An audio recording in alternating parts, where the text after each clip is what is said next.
Bayangkan sebuah benua yang, dari luar, seringkali hanya terlihat sebagai rentetan masalah, kemiskinan, konflik, dan bencana alam.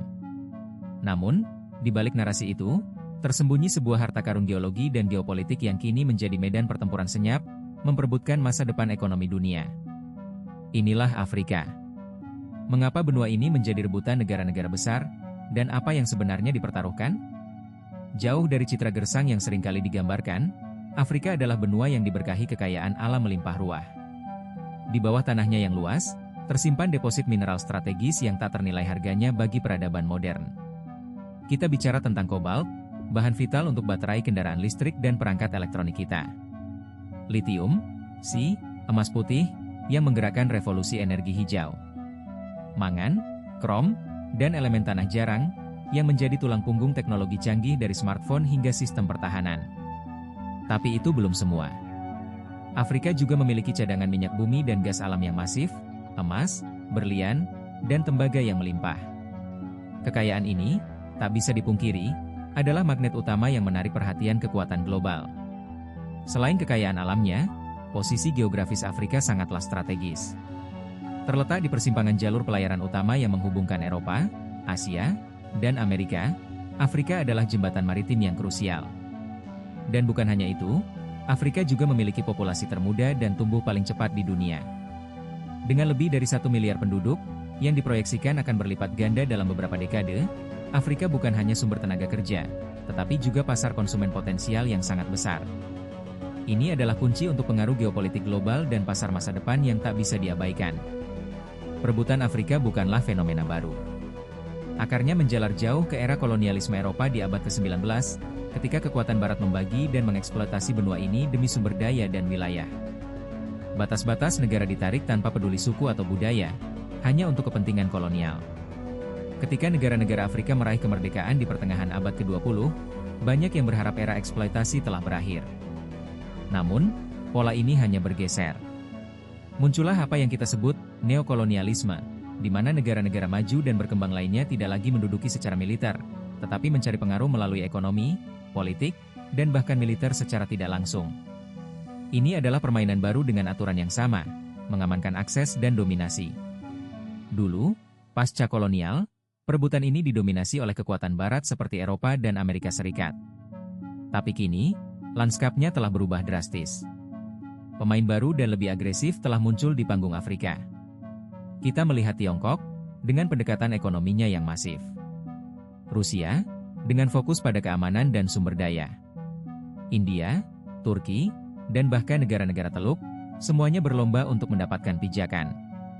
Mereka bersaing untuk akses ke sumber daya, pasar yang berkembang, dan tentu saja, pengaruh politik dan militer. Di antara semua pemain baru ini, Tiongkok adalah bintangnya. Tiongkok telah menjadi investor dan mitra dagang terbesar Afrika, melalui inisiatif ambisius mereka, Belt and Road Initiative, atau BRI. Melalui BRI, Tiongkok membangun infrastruktur besar-besaran di seluruh benua, jalan raya modern, jalur kereta api berkecepatan tinggi, pelabuhan laut dalam, dan bendungan pembangkit listrik. Dengan imbalan apa? Akses ke sumber daya alam Afrika yang krusial dan pasar yang terus tumbuh. Model ini memang membawa pembangunan yang sangat dibutuhkan, namun seringkali dikritik sebagai diplomasi jebakan utang. Negara-negara Afrika berakhir dengan beban utang yang besar kepada Tiongkok, yang dapat digunakan sebagai alat untuk menekan konsesi politik atau ekonomi. Bagaimana dengan Barat? Amerika Serikat dan Eropa berusaha keras untuk mempertahankan dan merebut kembali pengaruh mereka yang mulai terkikis. Pendekatan mereka seringkali berbeda, fokus pada bantuan pembangunan yang lebih terarah, investasi swasta yang lebih bertanggung jawab, dan promosi tata kelola yang baik serta hak asasi manusia. Di saat yang sama, mereka juga secara agresif berupaya mengamankan pasokan mineral strategis dan secara aktif melawan pengaruh Tiongkok dan Rusia di benua itu. Mereka melihat ini bukan hanya sebagai persaingan ekonomi, tetapi juga ideologi dan keamanan. Jangan lupakan Rusia. Setelah absen cukup lama pasca Soviet, Rusia kembali dengan agresif ke Afrika. Strateginya lebih terfokus pada sektor keamanan dan pertambangan. Rusia menjadi salah satu pemasok senjata terbesar di benua itu, memberikan pelatihan militer, dan bahkan mengoperasikan kontraktor keamanan swasta seperti kelompok Wagner, yang kerap terlibat dalam konflik dan mendukung rezim otoriter. Sebagai imbalannya, Konsesi pertambangan yang menguntungkan dan dukungan politik di forum internasional, terutama dari negara-negara yang terisolasi dari Barat. Tentu saja, tidak semua investasi asing adalah buruk. Di sisi positifnya, arus modal dan teknologi ini dapat membawa pembangunan infrastruktur yang sangat dibutuhkan, menciptakan lapangan kerja baru, dan berpotensi meningkatkan standar hidup di beberapa wilayah. Bagi banyak negara Afrika, ini menawarkan alternatif pembiayaan yang sangat diperlukan untuk pembangunan ekonomi dan sosial mereka, yang mungkin tidak tersedia dari sumber lain. Namun, risiko yang melekat juga sangat signifikan. Negara-negara Afrika menghadapi bahaya eksploitasi sumber daya tanpa nilai tambah lokal yang memadai, artinya sumber daya mereka diambil mentah tanpa diproses di dalam negeri. Beban utang bisa melonjak, mengulang kembali siklus ketergantungan. Ada juga dampak lingkungan yang serius dari proyek-proyek pertambangan dan infrastruktur skala besar. Intervensi politik terselubung, dukungan terhadap rezim otoriter, dan terhambatnya diversifikasi ekonomi, semuanya berpotensi mempertahankan pola ketergantungan ekonomi yang telah lama terjadi. Ini membawa kita pada tantangan terbesar bagi negara-negara Afrika.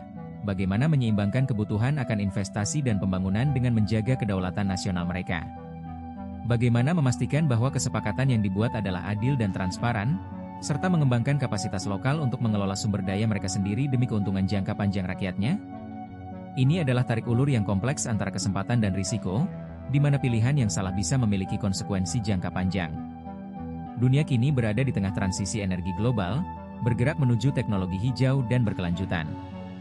Kebutuhan akan mineral penting seperti kobalt, litium, dan elemen tanah jarang melonjak drastis. Ini menempatkan Afrika, dengan cadangan mineralnya yang masif, di pusat peta ekonomi dan politik dunia. Perebutan pengaruh di Afrika bukan lagi sekadar soal sumber daya mentah, tapi tentang siapa yang akan mengendalikan rantai pasok teknologi masa depan, siapa yang akan memiliki akses ke pasar terbesar berikutnya, dan siapa yang akan membentuk tatanan geopolitik abad ke-21. Afrika bukan lagi benua pinggiran, melainkan jantung dari pertarungan global untuk masa depan. Jadi, ketika kita melihat berita tentang Afrika, ingatlah bahwa di balik setiap judul, ada permainan catur geopolitik yang sedang berlangsung, dengan taruhan yang sangat tinggi. Masa depan Afrika, dan sebagian besar masa depan dunia, mungkin sedang ditentukan di sana.